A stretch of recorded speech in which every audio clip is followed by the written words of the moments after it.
L निनोच्या प्रभावामुळे धुळे जिल्ह्यात पावसानं गेल्या काही दिवसांपासून पाठ फिरवली असून यामुळे शेतकऱ्यांची चिंता वाढली आहे। पाऊस वेळेवर होत नसल्यानं खरीप हंगामाच्या पिकांवर विविध रोगांचा प्रादुर्भाव वाढण्याची भीती व्यक्त होते।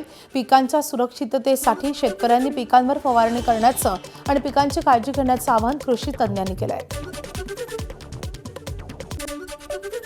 मागचा जो पाऊस पडला तो खूप जास्त पडला होता, 160 mm आसपास पडला होता आणि त्याच्या आधी त्याने बरेच दिवस दडी मारलेली होती आणि त्या कारणाने एकदम पाऊस पडल्यामुळे पिकांमध्ये कापूस पिकामध्ये आकस्मिक रोग ज्याला म्हणतो तो रोग मोठ्या प्रमाणाला मरचे प्रमाण काही ठिकाणी वाढले। बऱ्याच ठिकाणच्या शेतकऱ्यांनी आम्हाला सांगितलं की आम्ही व्हिजिट केलं तर पिवळेपणा सोयाबीनवर येऊन राहिलेला आहे। तर अशा वेळेस शेतकऱ्यांनी जर 22 किंवा M45ची आवळणी आपण खाली केली तर ह्या बुरशीजन्य रोगाला आपल्याला आळा देता येतो।